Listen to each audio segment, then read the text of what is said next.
गुरु प्यारी साध संगत जी, राधा स्वामी। गुरु प्यारी संगत जी, आज के इस सत्संग में हम जानेंगे कि गुरु अपने शिष्यों के लिए क्या क्या फर्ज अदा करता है और गुरु को समर्पण करना हमारे लिए ज़रूरी क्यों है।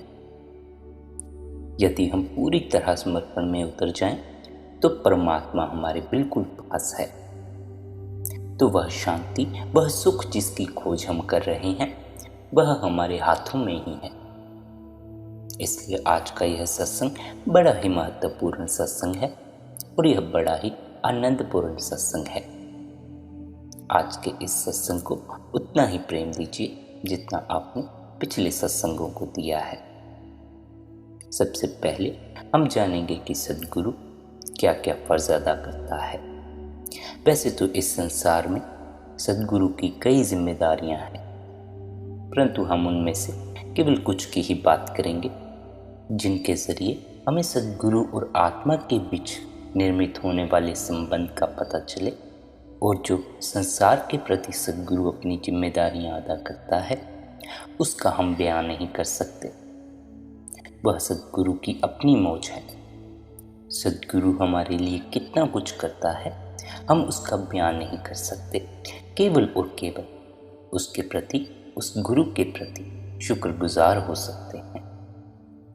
सद्गुरु का पहला और प्रमुख दायित्व आत्माओं को शब्द धुन से जोड़ना है और फिर उन्हें इस दुनिया से उनके असली घर यानी सचखंड ले जाना है। इसे शब्द धुन से संपर्क स्थापित करना कहा जाता है। कई युगों से संसारिक पदार्थों के विषय भोगों में लिप्त रहने के कारण हमारा उस दिव्य शब्द धुन या अनहद नाद से संपर्क टूट चुका है। इस धारा, लहर अथवा तरण की तुलना रेडियो की चुंबकीय लहर के साथ की जा सकती है। यह हमारे अंदर और हमारे आसपास हर जगह मौजूद है, परंतु हम इससे पूरी तरह अनजान हैं। हम इसे तब तक नहीं सुन सकते जब तक हमारा इसके साथ संबंध नहीं जुड़ जाता। अनहद नाद या शब्द धुन के साथ संपर्क टूट जाने के कारण मनुष्य युगों युगों तक माया के इस जेलखाने में भटकता रहा है।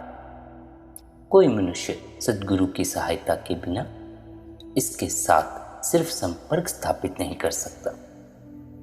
इसीलिए सद्गुरु हमारे सच्चे रक्षक, मुक्तिदाता तथा उद्धारक बनकर आते हैं। यह एक ऐसा कार्य है जिसे जीवित सद्गुरु के सिवा कोई और नहीं कर सकता और इसके बिना कोई भी इस दुखदायी जन्म मरण के चक्कर से बच नहीं सकता। यह सद्गुरु की अपार दया, मेहर और रहमत है। तो जो सद्गुरु पहला कर्तव्य निभाता है, वह आत्माओं को शब्द धुन से जोड़ने का निभाता है। सद्गुरु का अगला कार्य अपने शिष्यों को आध्यात्मिक मार्ग का उपदेश देना है। इसलिए सद्गुरु एक शिक्षक होने के साथ साथ एक चिकित्सक और उद्धारक भी हैं। उनके पास आध्यात्मिक लोक की कुंजी पड़ी हुई है। सद्गुरु ही भटकती जीवात्माओं को मार्ग दिखा सकते हैं। सद्गुरु के बिना कोई जीवात्मा अपने आप जन्म मरण के चक्कर से बाहर निकलने का मार्ग नहीं खोल सकती। यह होना संभव ही नहीं है। हो सकता है कि कोई थोड़ा सा मार्ग तय कर ले, किंतु ऊपर के मार्ग पर वह पहले या फिर ज्यादा से ज्यादा दूसरे मंडल तक पहुंच सकता है, परंतु उसका आगे बढ़ना अपने आप ही रुक जाता है। इससे आगे वह अकेला नहीं जा सकता, क्योंकि सद्गुरु के अतिरिक्त अन्य कोई इससे आगे का मार्ग नहीं जानता।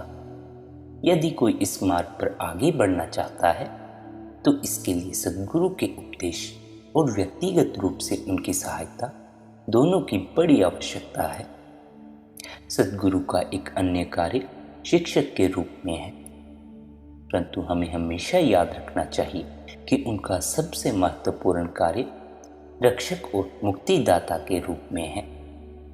वे हमें जन्म मरण के अंतहीन चक्कर से मुक्ति दिलाते हैं। उनका दूसरा कार्य शिक्षक का है, परंतु पहला कार्य अत्यंत महत्वपूर्ण है। यदि जिज्ञासु को इस आध्यात्मिक ज्ञान के हर नियम का पता हो और दीक्षा से संबंधित सभी आंतरिक रहस्य भी विस्तार पूर्वक बता दिए जाएं, तब भी सद्गुरु की निजी सहायता के बिना ये सब उसके किसी काम का नहीं। यही मुख्य कारण है कि कोई भी धर्म ग्रंथ एक जीवित सद्गुरु का स्थान कभी नहीं ले सकता। सद्गुरु का अगला कार्य चरित्र, उच्च आचरण और आध्यात्मिकता की दृष्टि से पूरी मानव जाति के लिए एक सर्वश्रेष्ठ उदाहरण बनना है। सद्गुरु एक आदर्श व्यक्ति हैं। उनके आदर्श चरित्र तथा आचरण से सभी को प्रेरणा मिलती है। जिज्ञासु बिना संदेह के पूरी तरह आश्वस्त होकर उनका अनुसरण कर सकते हैं, क्योंकि उनसे कोई भूल नहीं हो सकती। सद्गुरु आध्यात्मिक प्रकाश ही नहीं बल्कि पूर्ण पुरुष भी हैं। वे परमात्मा में समाये हुए हैं, या यूं कह लो वे ही परमात्मा है। सद्गुरु का अगला कार्य इस संसार में ज्ञान और प्रेम का प्रसार करना है, ताकि न केवल उनके शिष्य बल्कि सारा संसार उनसे लाभ उठा सके। यह उनके अप्रत्यक्ष कार्य का एक भाग है। कोई आध्यात्मिक मंडलों में पहुंचकर भी उनके द्वारा किए जा रहे महान कार्य का अंदाजा नहीं लगा सकता। उनका विशेष कार्य अपने शिष्यों के लिए होता है, परंतु वे सारी मानव जाति का भी उद्धार करते हैं। इस संसार में ऐसा कोई जीवित प्राणी नहीं है जिसे सद्गुरु के उपकार का लाभ प्राप्त नहीं होता। पहले इस कथन को समझ पाना आसान नहीं, परंतु यह बिल्कुल सच है। कभी कभी सद्गुरु की आलोचना भी की जाती है कि वे प्रत्यक्ष रूप से इस संसार के लिए कुछ नहीं करते, परंतु आलोचकों को इस बात का जरा सा भी अंदाजा नहीं कि सद्गुरु क्या कर रहे हैं। वे इस संसार का प्रकाश हैं। हर प्राणी को उनसे कुछ न कुछ लाभ अवश्य होता है। वे लाभ किस प्रकार होता है, वे किस प्रकार ऐसा करते हैं, इसकी चिंता करना हमारा काम नहीं। हमारे लिए सबसे अधिक महत्वपूर्ण केवल यही है कि सद्गुरु के माध्यम से परमपिता पूरे जगत को प्रकाशमान करता है और अपनी दया मेहर से हमारे ऊपर उपकार करता है। वह हर आत्मा को एक ही ढंग से मुक्ति प्रदान करता है। यही उसकी विधि है। यदि आलोचक यह जानने की जिद करता है कि उस परमात्मा ने यही साधन क्यों अपनाया है, तो उसे इस सवाल के जवाब के लिए खुद सृष्टि के सृजनहार के पास जाना होगा। यह बात खुद के अनुभव की है। इसे समझाना बड़ा मुश्किल है, कभी इसे समझाया नहीं जा सकता। ख्याल रखें कि सद्गुरु का मुख्य कार्य अपने शिष्यों के लिए होता है, इसलिए कभी भी अपने विश्वास को डामाडोल न होने दें। सद्गुरु पर विश्वास रखें। सद्गुरु आपका ख्याल रखे हुए है, उसे आपकी फिक्र है, उसे आपका पूरा हाल मालूम है। और हर रोज़ सद्गुरु द्वारा बताए अभ्यास से ध्यान करते रहें, ताकि आपका मन साफ होता रहे और आप समर्पण करने के लिए पूरी तरह तैयार हो सके। सद्गुरु के आगे पूर्ण रूप से समर्पण ही मुक्ति का एकमात्र मार्ग है। यह विरोधाभास सा लगता है, परंतु यदि हम सद्गुरु के प्रति पूर्ण समर्पण के सही मायने समझ सकें, तो हम स्वयं जान जाएंगे कि ऐसा नहीं है। इस संदर्भ में हम समर्पण शब्द का प्रयोग इसलिए कर रहे हैं क्योंकि हमारे पास कोई और बेहतर शब्द नहीं है। सारांश यह है कि सद्गुरु पर पूर्ण रूप से विश्वास करना जरूरी है। मिसाल के तौर पर कोई रोगी एक कुशल सर्जन के पास जाता है। उसे ऑपरेशन की ज़रूरत है। उसने समस्या को हर तरह से आंका है। वह अपनी हालत और सर्जन की योग्यता देखते हुए ही यह निर्णय लेता है कि वह अपना जीवन सर्जन के हाथों में सौंप देगा। इसी प्रकार परमार्थ का जिज्ञासु अपने आप को एक पूर्ण पुरुष के हाथ में सौंपकर बेफिक्र हो जाता है। एक और उदाहरण से बात और स्पष्ट करूं। मान लें हम एक घने जंगल में खो गए हैं। हमें जंगल से बाहर आने का मार्ग बिल्कुल नहीं पता। हो सकता है हम कई दिनों तक या कई सप्ताह तक भटकते भटकते अंत में भूखे प्यासे ही खत्म हो जाएं। लेकिन हमें कोई ऐसा जंगलवासी मिल जाता है जो जंगल से भली भांति परिचित है और वह हमें बाहर निकालने का मार्ग बताने के लिए भी पूरी तरह तैयार है। तो क्या हम उसके कहे अनुसार चलने में टाल मटोल करेंगे? नहीं, हम खुशी से उसकी बात मान लेंगे। लेकिन मान लेते हैं कि रास्ते में भटक जाने के साथ साथ हम बहुत बीमार तथा कमज़ोर हो गए हैं, यहाँ तक कि हमारे लिए खुद चलना भी मुश्किल हो गया है। वह जंगलवासी दया करके हमें उठाकर चलने के लिए भी तैयार है। तो क्या हम अपने आप को उसे सौंप देने में हिचकिचाएंगे? यह तो मूर्खता की हद होगी। हमारी आत्मा की भी यही दुखद अवस्था है, जो मन और माया के इस जगत की भूल भुलैया में खो गई है और यह नहीं जानती कि मुक्ति का कौन सा मार्ग है। जंगल में खो जाने पर हमारे पास कम से कम जरूरी नक्शे और चार्ट हो सकते हैं और हमें शायद इस बात की जानकारी भी थी कि किस मार्ग से बाहर निकलना है। फिर भी अपनी बीमारी के कारण हम बाहर नहीं निकल पाए और हमें जंगलवासी की सहायता की जरूरत पड़ी। सद्गुरु के संबंध में भी बिल्कुल ऐसा ही है। वे हमें बाहर निकालने का मार्ग ही नहीं बताते, बल्कि जहां अकेले जाना संभव नहीं है वहां वे हमारे साथ होते हैं। यही कारण है कि कोई ग्रंथ हमारे किसी काम नहीं आता और ना ही कुछ दूसरा ही हमारे लिए मायने रखता है, जब तक हमें वह सहायता नहीं मिल जाती जिसकी हमें ज़रूरत है। हमारा परम मित्र वही हो सकता है जो हमें मुश्किलों से केवल बचना ही नहीं सिखाता, बल्कि ज़रूरी सहायता भी देता है। यही सच्चे सद्गुरु की निशानी है। एक और उदाहरण से और स्पष्ट करें, किसी को विदेश की यात्रा करनी है, वह यात्रा के साधनों पर सोच विचार करता है। वह भिन्न भिन्न समुद्री मार्गों, रेल मार्गों और हवाई मार्गों की जानकारी लेता है। सावधानी से सोच विचार के बाद वह अपनी यात्रा का साधन चुनता है। मान लेते हैं वह विमान में अपने स्थान पर बैठ जाता है और विमान उड़ान भरने लगता है। अब उसका अपनी सोच समझ से फैसला लेने का समय बीत चुका है। उसने अपने आप को उस विमान तथा उसके चालक के हाथों सौंप दिया है। अब वह कोई निर्देश नहीं दे सकता। उसे अब विमान में बैठकर चालक पर पूरा भरोसा करना है।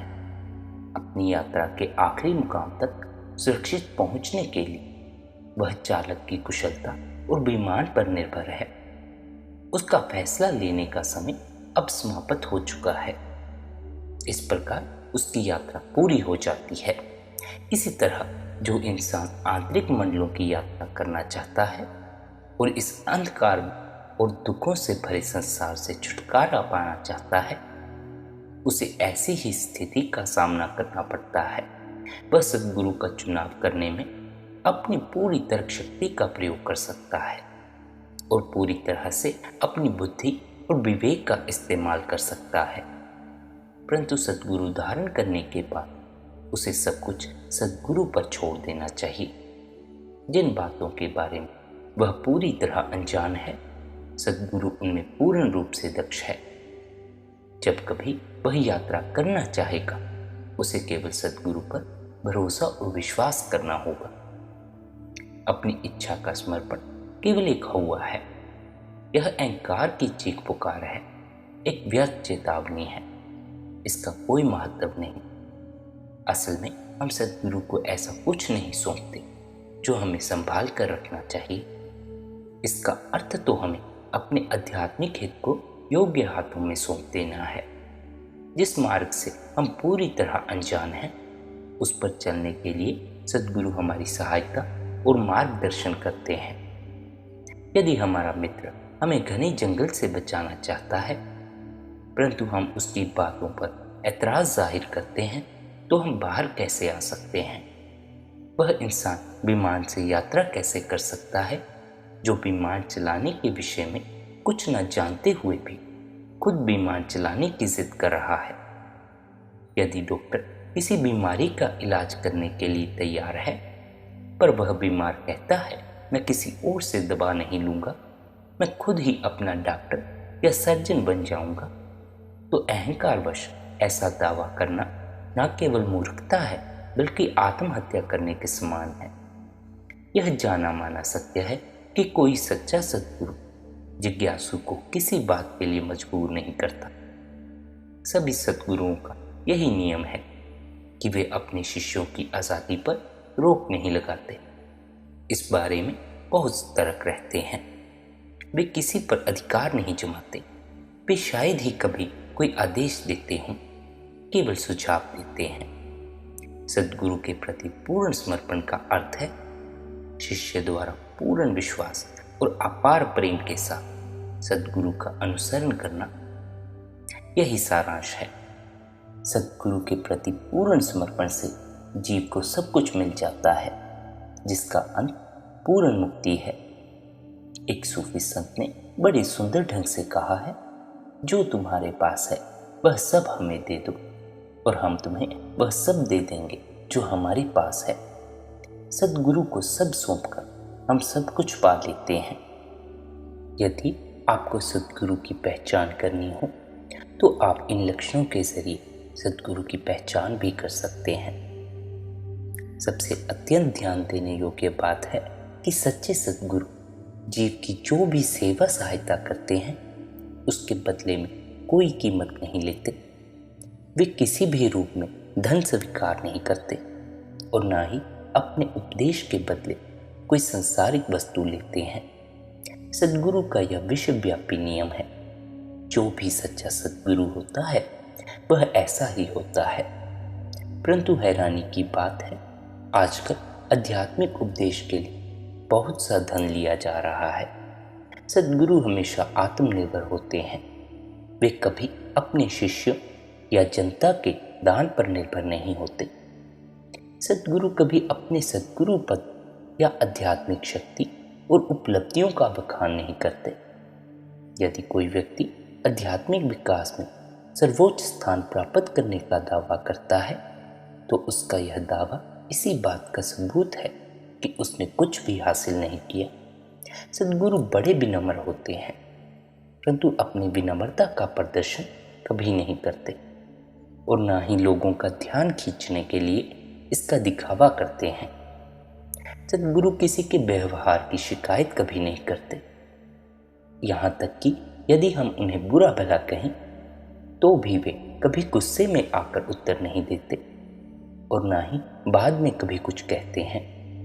वे न कभी अपने जीवन की कठिन परिस्थितियों की चर्चा करते हैं और ना ही उन लोगों की बात करते हैं जो किए गए उपकार के लिए कृतज्ञ नहीं हैं।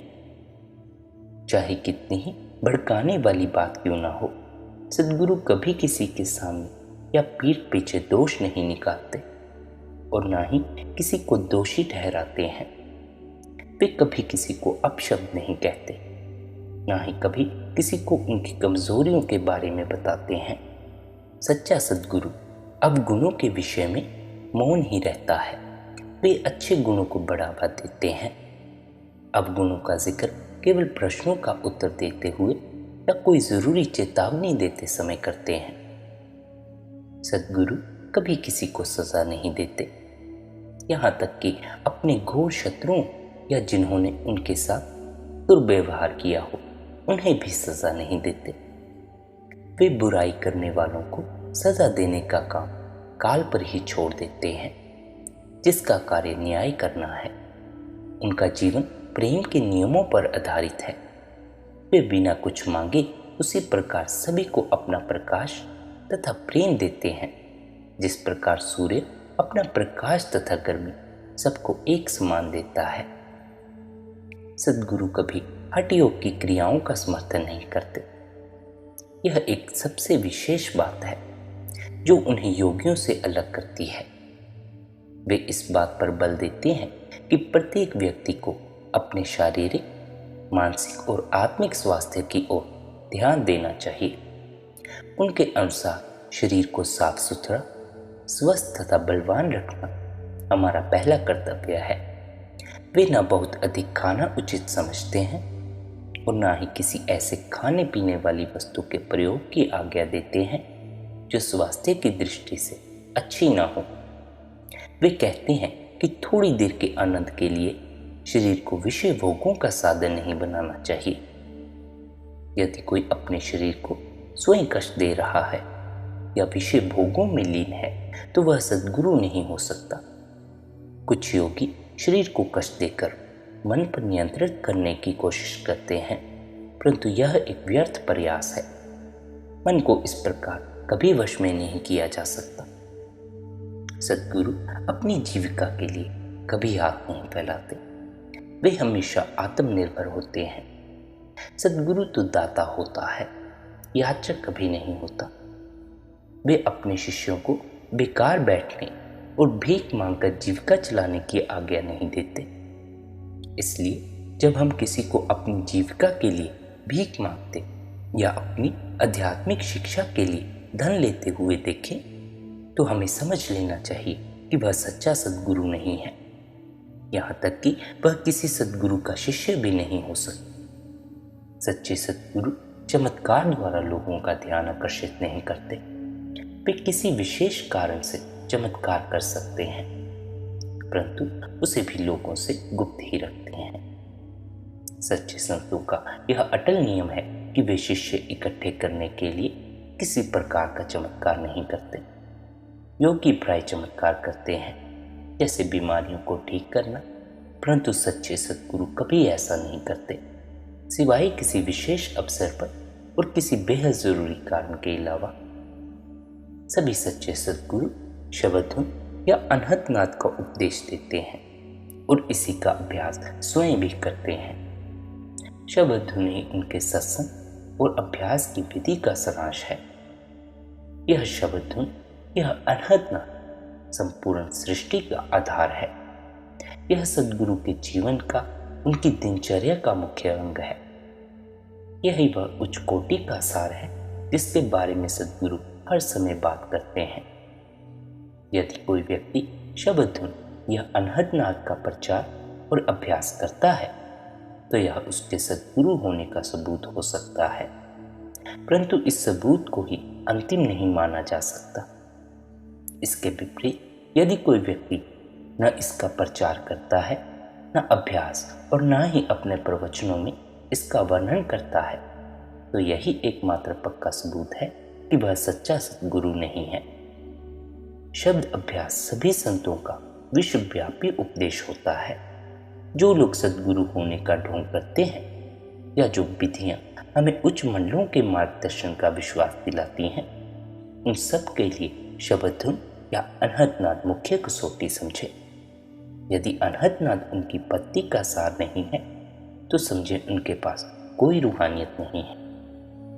यदि कोई योगी या कोई अन्य व्यक्ति जो सद्गुरु होने का दावा करता है, यह उपदेश देता है कि ब्रह्मलोक आध्यात्मिक लोकों में सबसे ऊंचा लोक है और वह ब्रह्म ही परम ईश्वर है, तो आप निश्चित रूप से जानें कि वह सच्चा सद्गुरु नहीं है, क्योंकि ब्रह्मलोक यानी त्रिकुटी आंतरिक मंडलों में केवल दूसरा मंडल है, जबकि ऊपर की ओर बढ़ते हुए इस लोक से ऊपर 6 मंडल और हैं। हर ऊपरी लोक नीचे वाले लोक से उच्च और विशाल है। ब्रह्मांड की इस व्यवस्था में ब्रह्म त्रिकुटी का शासक है और 3 लोकों का स्वामी है। वह परम सत्ता के अधीन एक कार्य करता है। यह जितने भी लक्षण आपको बताए, आप इनके जरिए सच्चे सद्गुरु की पहचान कर सकते हैं। आप इन लक्षणों से जान सकते हैं कि कौन सच्चा सद्गुरु है और कौन सद्गुरु होने का ढोंग कर रहा है। और जब तक आप इस बात का पता न लगा ले, जब तक आप अपनी विवेक और अपनी समझ से सच्चे सद्गुरु को खोज न ले, जिसके पास बैठकर आपको आनंद आता हो, बेफिक्री आती हो, लापरवाही ना आती हो, ऐसे सद्गुरु को जब आप खोज लें तो समझ लें वही सच्चा सद्गुरु है। और आखिर में यह भी ख्याल रखें कि सच्चे सद्गुरु को खोजना बड़ा ही कठिन कार्य है। हालांकि जब कोई इंसान, जब कोई जीव सद्गुरु के मिलाप के लिए तैयार होता है तो वह सद्गुरु को खोजने में कभी असफल नहीं होता। फिर भी हमें मानना होगा कि सद्गुरु का मिलना बड़ा मुश्किल है। हम इन दोनों बातों में तालमेल कैसे कर सकते हैं? वास्तव में जो व्यक्ति तैयार नहीं है उसके लिए सद्गुरु को खोजना अति कठिन है, परंतु जो तैयार है उसके लिए यह संसार का सबसे आसान काम है। सच तो यह है कि यदि कोई इंसान सद्गुरु के लिए तैयार है तो वह सद्गुरु को खोजने में कभी असफल नहीं होता। पर यदि उसकी भीतरी आकांक्षा गुरु के जरिए अपने मन की इच्छाएं पूरी करना है, रोगों से मुक्त होना या धन इकट्ठा करना है, तो वह सच्चे सद्गुरु को खोजने में हमेशा ही असफल हो जाता है। इसलिए सबसे पहले अपने भीतर देखें कि आपकी भीतरी इच्छा सद्गुरु को पाने, उस परमात्मा को पाने की है या गुरु के जरिए अपने मन की इच्छाएं पूरी करने की है। यदि आपकी भीतरी इच्छा सद्गुरु को पाने की होगी, उस परम आनंद को पाने की होगी, परमात्मा को पाने की होगी, तो सच्चा सद्गुरु आपको अवश्य ही मिल जाएगा। राधा स्वामी जी।